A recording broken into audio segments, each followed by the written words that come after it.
www.pichinchacomunicaciones.com.es.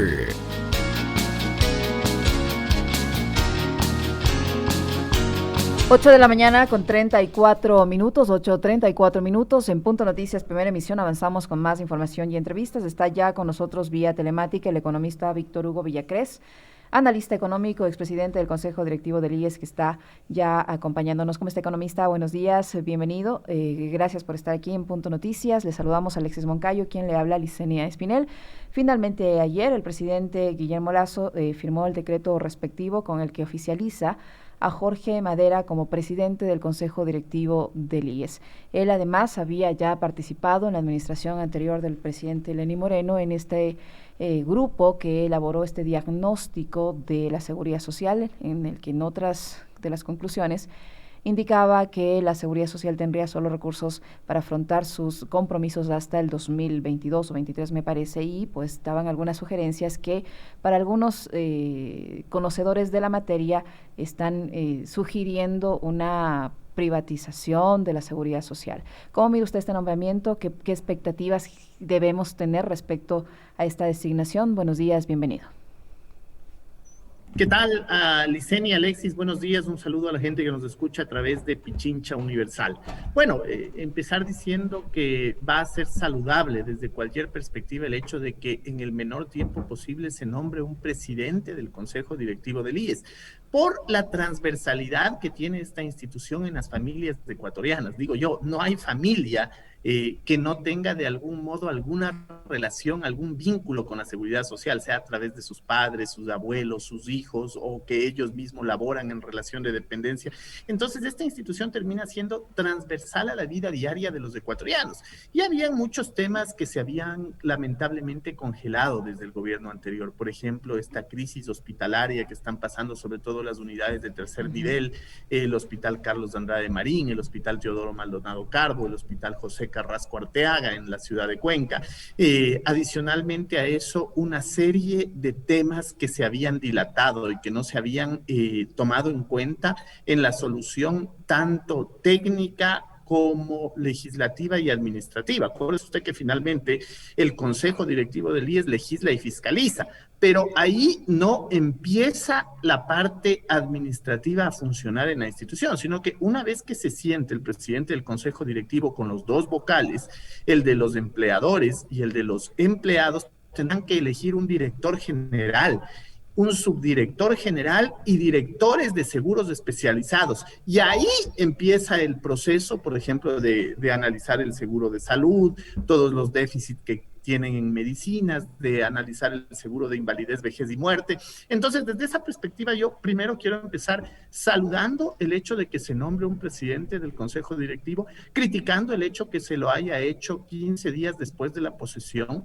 Pienso que debió haberse hecho con el resto de ministros, existió el tiempo suficiente para calificarlo en la superintendencia de bancos, porque esta es una institución que está, yo diría, en cuidados intensivos en algunas cosas, en terapia intensiva en algunas cosas, no en la parte financiera. Es una institución líquida y sostenible, es una institución que recibe alrededor de 6,000 millones de dólares anuales por parte de los afiliados que se distribuyen en sus 5 seguros, el de invalidez, vejez y muerte, o de pensiones, el de salud, el de riesgos de trabajo, el social campesino y el seguro de desempleo.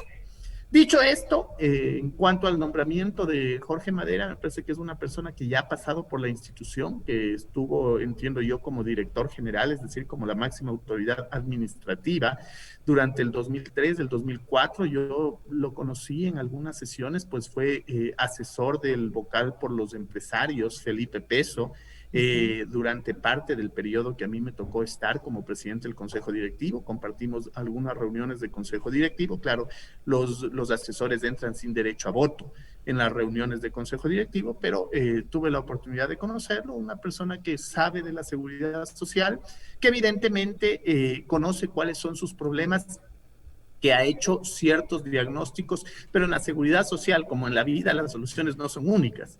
Y yo, desde mi perspectiva, yo creo que el análisis que hace el Banco Mundial es un análisis equivocado. Yo bien podría tomar otro análisis de una organización internacional, la Organización Internacional del Trabajo, justamente, que hizo un estudio de un estudio actuarial de cómo está cada uno de los seguros. Y ahí habla de que en caso de que no se hagan reformas, en caso de que no se toque la institución, esta tendría todavía un nivel para atender pensiones, salud hasta el 2035, 2040.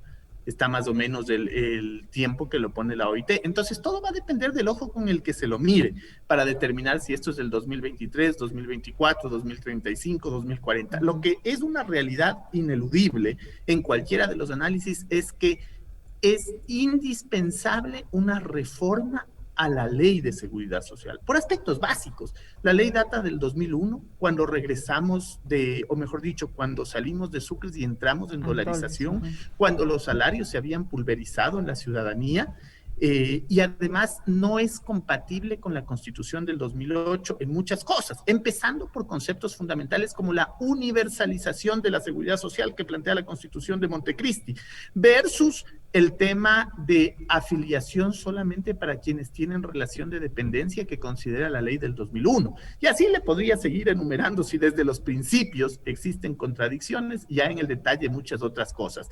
Después, desde mi óptica, yo pienso que se debe mantener en el Ecuador un sistema de ahorro y reparto con beneficio definido, es decir, un sistema como el que tenemos, con administración pública de recursos privados. Los recursos les pertenecen a los afiliados, porque hay que aprender de las experiencias de otros países, del desastre que ha sido en Chile las administradoras de fondos de pensiones, del desastre que ha sido en Colombia las mismas aseguradoras privadas, y de cómo esos países están regresando a un sistema como el que tenemos en Ecuador, sistema que, por cierto, se aplica en muchos países de Europa también. ¿Cómo le va, economista? Primero le extiendo mi saludo de cumpleaños, aunque sea atrasado, pero público. ¿Qué tal? No ¿Cómo sabía, está? no sabíamos que estaba de cumpleañero. Muchas gracias, Alexis. Muchas gracias. Lo propio, Licenia. lo propio. Efectivamente, ayer estuvimos de cumpleaños. Dios nos da la oportunidad de un año más y siempre será importante agradecer eso, agradecer la vida, sobre todo en tiempos de pandemia. Qué bueno, en familia además, ¿no? Sí, Claro que sí. muchísimas gracias. Así fue, Alex. Oiga, economista, vemos, digo, yo con preocupación al menos que siendo una institución tan importante, el Seguro Social, el gobierno no le haya dado precisamente ese toque de importancia que necesita y que hasta ahora, por ejemplo, no se posesiona el presidente del directorio y que existan esos problemas que usted ya los mencionaba hace un momento y que los hemos venido nosotros citando y comentando en estos días, ¿no? Personal médico, administrativo, que no cuenta con los recursos necesarios como para poder enfrentar las cosas y vicisitudes del día a día en un tema tan importante como es el de la salud, digamos, más allá de los temas actuariales o de carácter económico, de lo que tiene que ver con las jubilaciones y demás, que también es parte de la seguridad social. Pero ¿cómo entender precisamente eso, ¿no? Que un asunto que es vital, que es de la seguridad social, el gobierno se haya tomado unos días para resolverlo. No, a mí me parece que es haber dejado en segundo lugar una decisión que debía ser de las primeras, porque hay, yo digo, 4 cosas que cualquiera que ganaba las elecciones del 11 de abril debía hacerlas. La primera, un plan de vacunación que en efecto el gobierno está cumpliendo y es plausible. Veamos si se llega a las metas, que todos queremos que se llegue a esas metas, porque eso será el bien de los ecuatorianos y la reactivación económica. Si se llega a esos 9 millones de vacunados en 100 días, eso permitirá un segundo elemento importante, y además que lo dijo ayer el ministro Cueva, y que está relacionado con la recuperación de la economía y con la generación de empleo. Ahí creo que temas interconectados. Un tema que todos los analistas han mencionado es el tema de la reestructuración de la seguridad social. Una ley en términos de seguridad social se modifica entre 15 y 20 años por varios factores, porque las características demográficas de la población cambian, la tasa de natalidad, la tasa de fecundidad, la esperanza de vida. Fíjese que cuando empezó la ley en el 2001, la esperanza de vida de los ecuatorianos era de 67 años, 67. Es decir, si alguien se jubilaba a los 60 años, en promedio la Seguridad Social calculaba pagarle 7 años de pensiones. Actualmente esa esperanza de vida ha crecido hasta 78 años, lo que quiere decir que si alguien se jubila a los 60, la Seguridad Social tendrá que pensar en pagarle al menos en promedio 18 años de pensiones. Entonces, evidentemente, no son las condiciones las mismas para pagar 7 u 8 años que para pagar 18 años. Y esos elementos tienen que ser considerados. En ese contexto, a mí me parece, como le digo, que entre las soluciones debía estar la vacunación, la generación de empleo, el tema de la seguridad social y el tema de las tasas de interés. El gobierno ha hecho 3 de estas 4 cosas que me parecen importantes, por lo menos ha existido un llamado público, si se quiere, más allá de que cuenta con las herramientas, pero ha existido un llamado. No para instar a los bancos, sino para disponer.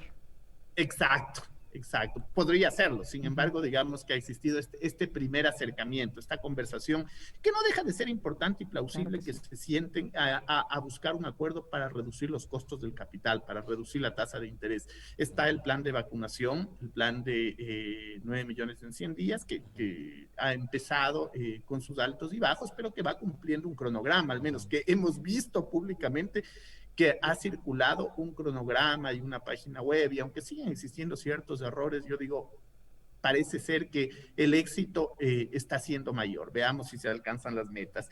Y el otro tema, la generación de empleo, que ayer la anunciaba el ministro Cueva con este proceso de reactivación económica, en donde creo que no hay que ser dogmático, hay que ser mucho más práctico, utilitarista, entender las herramientas de economía que tenemos a la mano para salir de una crisis con políticas contracíclicas. Pero ahí sí me queda la cuarta patita faltando, y esta cuarta patita es la que está relacionada con seguridad social. Entonces creo que existió un retraso innecesario en el nombramiento del presidente del Consejo Directivo, y como yo les digo, lo que pasa es que ese es recién el inicio de todo lo que tiene que pasar, porque a partir del nombramiento del presidente se reúne el directorio o el consejo directivo en pleno, y este consejo directivo tiene que nombrar un nuevo director. Mientras tanto, no estoy seguro, puede haber pasado que renunció ya el director del último, digamos, del último periodo del presidente Moreno. Entonces, probablemente está acéfala la dirección, la subdirección, las direcciones especializadas.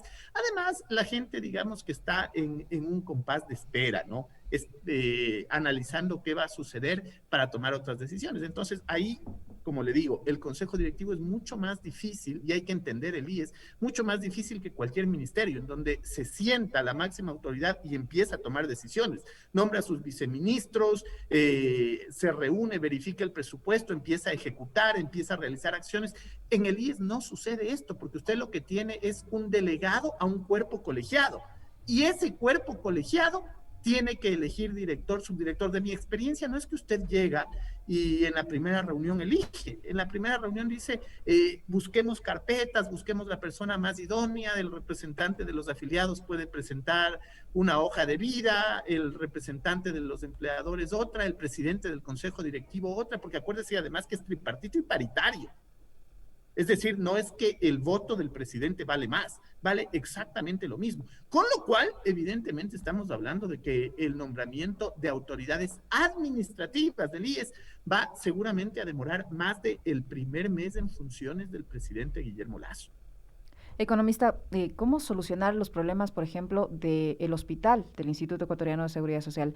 El día lunes, los médicos de esta casa de salud colgaron sus mandiles reclamando los elementos de protección, reclamando por la falta de medicamentos que les ha puesto incluso en situaciones tan graves como no poder atender a enfermos que están en las UCIs. O sea, una situación bastante dramática. ¿Cómo está, digamos, la forma como se ha tratado la seguridad social está afectando directamente la administración de estas casas de salud, por un lado? Por otro, en el anuncio que hizo ayer el ministro de Economía sobre los ejes de lo que va a ser el plan económico del presidente Guillermo Lasso, él dice que van a asegurar, o que ya tienen asegurados alrededor de 500 millones de dólares para comprar las vacunas, que serán recursos que provienen de organismos multilaterales, y que va a iniciar conversaciones con el Fondo Monetario Internacional para buscar alargar los plazos para el cumplimiento de las metas del acuerdo que suscribió el gobierno pasado con ese organismo internacional. ¿Cómo mira usted esos temas? A ver, varios temas de ahí sobre el tapete. El primero, en la cuestión médica siempre será importante un proceso de reorganización. Existen algunas fallas del diagnóstico que hacen muchos médicos en cuanto a las casas de salud, inestabilidad administrativa en el jerárquico superior. Fue común que durante los últimos meses del gobierno de Lenín Moreno cambien los directores de hospital, quienes están en los procesos de compras públicas, y ese cambio constante dilata los procesos de compras, de insumos, de medicamentos, reparación de equipos, y eso le lleva a los hospitales, claro, a no tener una priorización en el gasto, a no tener un plan operativo anual que se vaya ejecutando, una ejecución presupuestaria que demuestre que hay interés por abastecer los hospitales. Los hospitales han caído en un problema lamentable de desabastecimiento, de lo que tengo entendido y de las estadísticas que he revisado. Este desabastecimiento no se producía desde antes del 2007, un desabastecimiento como el que estamos teniendo actualmente en las casas de salud, en el Instituto Ecuatoriano de Seguridad Social. Los problemas de manejo en áreas, por ejemplo, del tema de COVID. Y claro, el problema es que cuando uno deja que los problemas crezcan, que los problemas se agudicen, no se toman soluciones. Lamentablemente, las soluciones son estas compras evitando plazos. Y una compra evitando plazos es una compra en emergencia. Y una compra en estado de emergencia suele ser susceptible de que se puedan producir ciertas anomalías. Son las famosas compras a dedo, economista, las que se permiten en emergencia, ¿no? Exactamente, porque lamentablemente usted está desabastecido, en las casas de salud está a nivel de un 50, un 60% en algunas. Como le digo, uno de los desabastecimientos más graves que ha tenido la institución, al menos en los últimos 14, 15 años que nos dejó el gobierno de Lenín Moreno, y tratar de solucionar eso implica necesariamente, desde mi óptica, un estado de emergencia, porque caso contrario, las compras, solo el proceso podría demorar entre 60 y 90 días.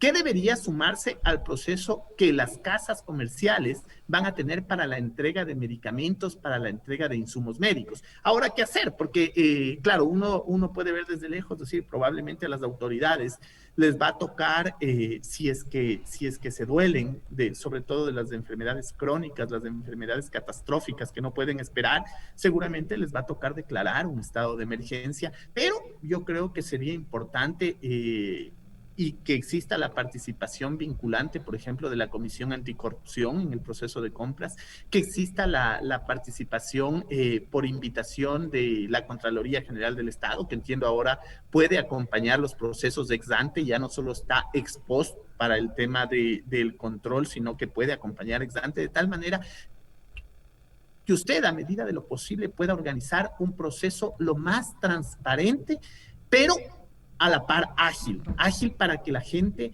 pueda recibir sus medicamentos, los procesos de compra de insumos médicos, los procesos de reparación de equipos. Mire, no hay costo más grande para la seguridad social que tener equipos dañados y tener que derivar a esos pacientes a clínicas y hospitales privados. ¿Por qué? Porque no funcionan los equipos.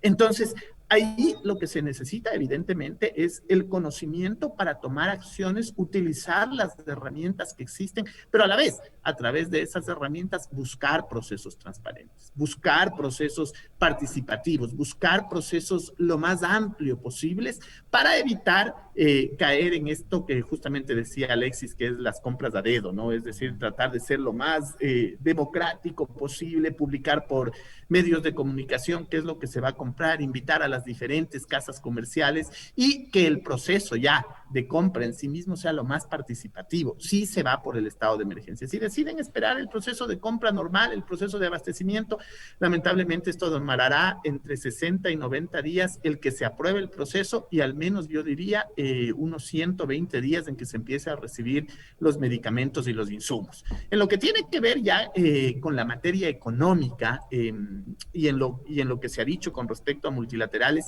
evidentemente es claro que cualquiera que ganaba las elecciones tenía que renegociar con el Fondo Monetario. ¿Hasta qué punto se va a renegociar? Bueno, dependía del que gane. Se podría renegociar todo el acuerdo, pero también se podría renegociar los plazos. Entiendo yo que lo que ha dicho el ministro Cueva es que habrá una renegociación de plazos con el objetivo de que se puedan cumplir las cosas que ha ofrecido y sin embargo se mantendría en pie lo firmado por el exministro Richard Martínez en el acuerdo con el Fondo Monetario Internacional. Ahora, esto en la práctica hay muchas cosas que van a ser imposibles de cumplir, hay muchas cosas que tienen que pasar por ley y la ley tiene que ser aprobada en la Asamblea y adicionalmente a eso hay que tener los votos suficientes para aprobar las leyes económicas las reformas que se tengan que hacer en materia tributaria. Entonces, no es un tema sencillo el acuerdo con el Fondo Monetario Internacional. En esto no solamente coincidimos analistas, sino algunos políticos, no solamente de la corriente de izquierda, sino de la corriente de derecha, que han dicho, vea, el Ecuador no ha cumplido ningún acuerdo con el Fondo Monetario Internacional a lo largo de su historia. Es decir, si ustedes revisan, debemos tener alrededor de 19 acuerdos firmados y nunca hemos cumplido, porque resulta que los firma un gobierno en ciertas condiciones y después le toca cumplir la parte más complicada, la parte, porque ojo, en el actual acuerdo aún no cumplimos la parte más compleja, la parte de la reforma estructural. Entonces, esa le tocaría cumplir al gobierno de Guillermo Lasso y en ese sentido, pues, a priori, antes de las elecciones, yo veía impracticable el acuerdo en temas ya del día a día y creo que en eso vamos a coincidir con muchos políticos, como yo le digo, inclusive de derecha, que han dicho que en la práctica va a ser muy difícil de cumplir el acuerdo con el Fondo Monetario Internacional. Si yo estuviese en los pies del gobierno, de las autoridades de finanzas, preferiría negociar hoy mismo todo el acuerdo, porque hoy estamos iniciando el gobierno, hoy está empezando, hoy ellos pueden decir que no conocían muchos temas del acuerdo y renegociar en las mejores condiciones para el Ecuador. Si no lo hacen hoy, pues el día de mañana estaremos obligados a cumplir muchos de los temas que en la práctica serían inviables.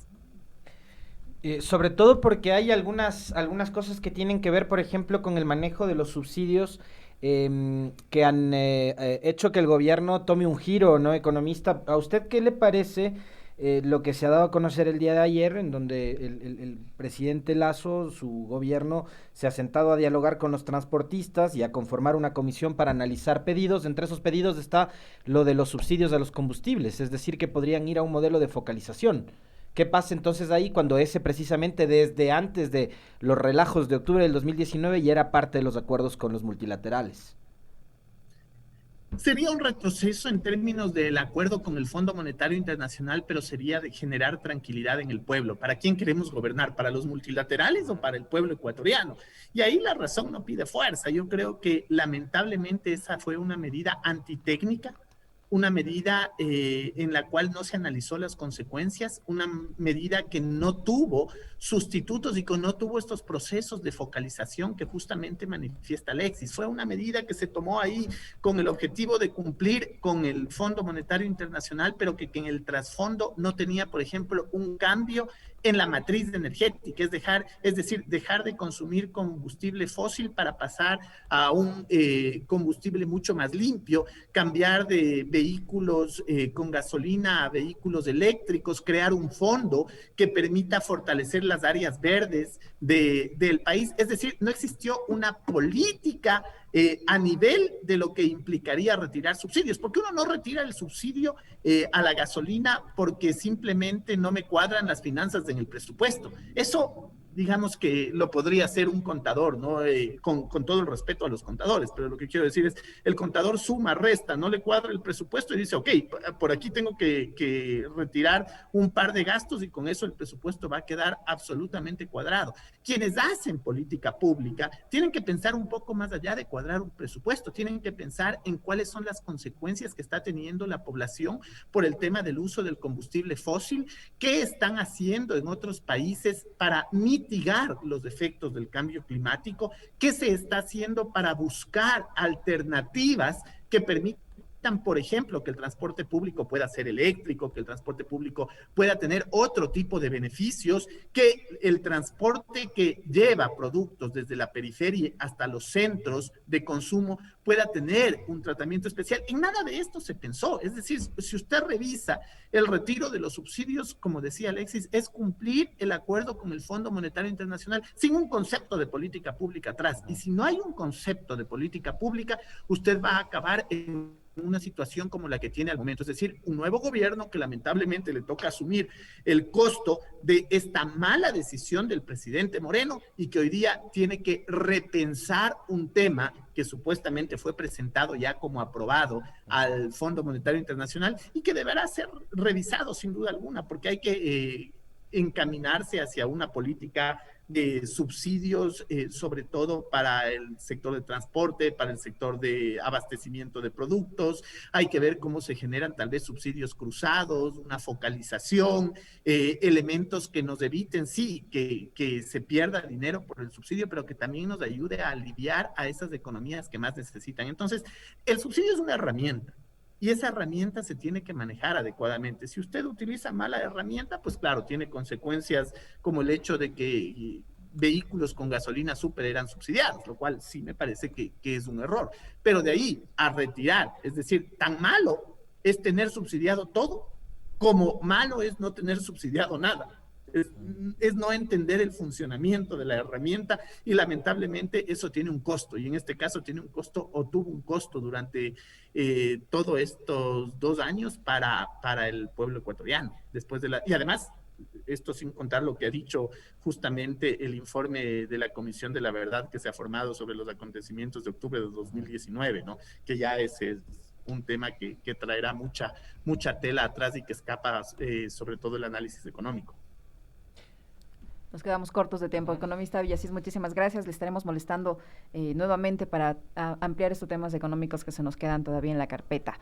Muchísimas gracias por su participación. Al economista Víctor Hugo Villacrés, analista económico que ha estado con nosotros. Gracias, economista Villacrés, y nuevamente feliz cumpleaños. Gracias.